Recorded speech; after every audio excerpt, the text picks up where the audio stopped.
All right, I'm sure some of you are wondering, do I actually ever sleep? I do. The only thing is, there are just so many things that I find myself doing, and this is a big interest of mine. Today, we're going to take some time to do what I think is an exclusivity tier list. Now, this is, I don't know, it's the best way I can name it. It probably isn't a tier list.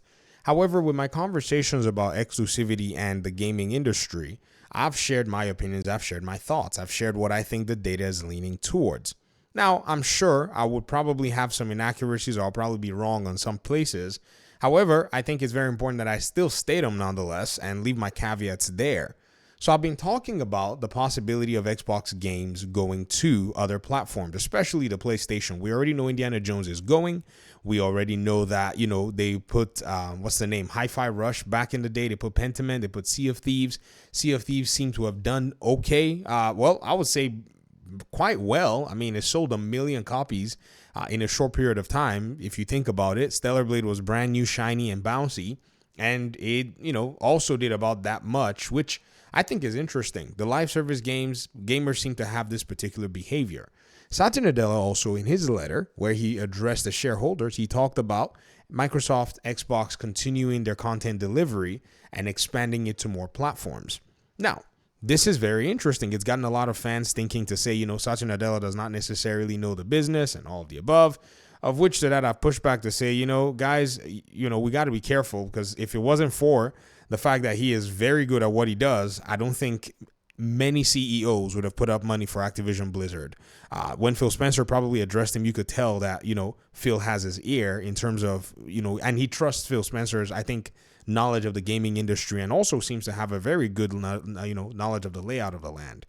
There is something, however, that somebody has pointed out. Some people have been pointing out, about the whole conversation as to if Microsoft is going to have any exclusives or not. And if you read the document itself, this entire shareholder, would I even call it a presentation or document, you'll see that under the gaming side, there's a part of it that does mention that there will be exclusive content that gamers seek. This is very good, because it seems to me that they are looking at, their business strategy from a way where they're more than likely going to hedge some games to the Xbox ecosystem, and they're not going to move. Now, don't get me wrong, I still would like for them to go, because I see a competitive advantage and a way to pretty much put PlayStation, put a little bit of heat on PlayStation. But some of you have said, you would prefer for those games to stay. At the end of the day, to me, I just think if one game is already going, what else is holding the rest of the games back? But again, it's tension. I understand you're probably creating this, framework where everyone's probably wondering if their games are going, if their games are not going. Now, looking at this says our gaming platform is designed to provide a variety of entertainment through a unique combination of content, community, and cloud services. This is pretty much what, PlayStation was kind of, freaking out about. Our game content is developed through a collection of first-party studios, creating iconic and differentiated gaming experience. We continue to invest in new gaming studios. Good. Don't money hat. Just invest in your gaming studios content. Don't money hat, and expand our intellectual property roadmap and leverage new content creators. Okay, that sounds a little money hatty to me. I guess it would be collaboration in a sense. These unique gaming experiences are the cornerstone of Xbox Game Pass, a subscription service and gaming community with access to a curated library of 400 first and third party console and PC titles. Okay, that's not money hatting. Usually Game Pass titles, except if there's some arrangement, will make their way flying to other platforms as well. The gamer remains at the heart of the Xbox ecosystem. We're identifying new opportunities to attract gamers across a variety of different endpoints through our first and third party content and business diversification across subscription, ads, digital stores. We've even seen new devices from third party manufacturers, along with key PC and mobile endpoints, that help us empower gamers to play in a way that is most convenient to them. Xbox understands business. Oh my gosh. They took, they were literally just positioned very well. I saw that the Rogue Ally and the Legion and all of these other handhelds that have come out already have, like, they just had native Game Pass support. The one that doesn't have native Game Pass support is the Steam Deck. Now, even still though, Steam got to a position where they had to eventually start releasing drivers that would work with Windows. My Steam Deck right now, I haven't seen Steam OS since I installed Windows 11 on there. I first installed Windows 10 and naturally requested and asked me if I wanted to do the Windows 11 upgrade. And I was like, heck yeah. Of which now I can play my Steam library through Windows on that device. It's just so cool that it's sitting right there. The one thing though is my Game Pass, support doesn't really seem fluid just yet. I was trying to play Power Wash Simulator and I just could not get the controls working right. Maybe it's something that I'm missing, or maybe the native support has not yet shown up. I saw a news article saying that this was going to come very soon. I mentioned this because this is very important. PlayStation is not even in existence in this whole conversation that we're talking about. A very important piece and metric of seeing the way gaming is flowing, and PlayStation is nowhere to be found. Instead, they're hiding in some little bar or joint, trying to get a company to money had a game on their behalf so they can sell a console box. When technology is literally raging and gaming is enjoying what I think is some of the best of it.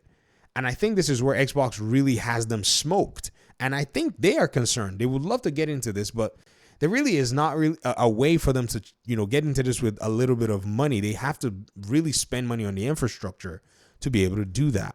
So this is pretty cool. I need to reduce this screen because there's a piece of it that's actually missing. You guys can't see the rest of this stuff. Oops, I'm sorry. Oh, there we go. Now I'm going to keep reading this. It says, as many users as possible, Xbox enables people to connect and share online gaming experiences that are accessible on Xbox console, Windows-enabled device, and other devices. Xbox is designed to benefit users by providing access to a network of certified applications and services at the benefit of our developer and partner ecosystems by providing access to a large customer base. Xbox revenue is mainly affected by subscriptions and sales of first and third-party content, as well as advertising. Growth of our gaming business is determined by overall active user base through Xbox-enabled content, availability of games, providing exclusive game content that gamers seek, the computational power and reliability of the devices used to access our content and services, and the ability to create new experiences. I've seen a lot of people highlight this particular statement saying that, they're going to still keep, exclusives. But think about this. They also have the availability of games as well. This is pretty much playing your games wherever it is that you want.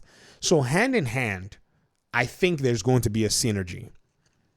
My videos have basically stated what I would like to see. My videos basically stated what I think is going to happen, where the games are going to be moving to other platforms where I think is going to be on Xbox's convenience. And hear me out. So from what we're reading now, it seems like there's going to be a hand-in-hand type deal. And we're already seeing it. Like I said, and I keep using the example, Starfield is still on the Xbox ecosystem. You can't get it anywhere outside or anywhere they haven't decided that you should get it. Steam is outside the Xbox ecosystem, but still on PC, which is largely, what they do their business on. But Indiana Jones is going to the PlayStation within a few months. Avowed has not been announced for anything else other than the Xbox ecosystems and the regular pipelines. And it seems like it's going to be going over there. Fable has not been announced for anything else. Gears of War has not been announced for anything else. Blade has not even received a single announcement as to where it's even going to go, which also creates another level of tension as well, and fans are asking. So I think this is going to be a convenience issue. Blade, I don't know. Blade, I can't even be certain if it's going to be exclusive or not, because yes, as much as people might want there to be a tit for tat for Marvel Spider-Man and all of the others, if Blade is an expensive game like Marvel Spider-Man, then if it would need to sell a lot. But I think Blade will be okay. And I'm about to make another video about it. I was planning that video actually to talk about Blade and Marvel Spider-Man and, share my thoughts why I think Blade would maintain exclusivity and why it can maintain exclusivity. But I think this synergy is actually very impressive. I think right now, much clearer for everyone to see. We now have Microsoft's agenda at hand in terms of their gaming with Xbox. Wow.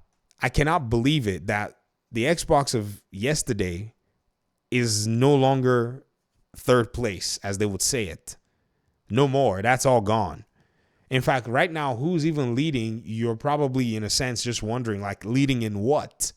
But then you see the things that Xbox is doing. And if you look at the markets, and if you look at the positioning of itself, I think it's already looked at Apple and Google, like it said, were some of its major competitors, and it's already kind of, in a sense, already outclassed them because they haven't even stepped into these areas of the market in terms of all of this stuff. As much as Apple may want to try, well, they're just already outgunned. Those who have said, well, they're not paying attention to the Xbox ecosystem and the third-party support, that's not true. It doesn't hinge on the exclusives. I've argued this over and over again. It just seems like the business is looking for ways to stay healthy so that it cannot be, surprised by any major shift in one area and it's able to compensate with the other areas. I don't know, man. I think it's a really strong strategy. Now, it's not impermeable, don't get me wrong.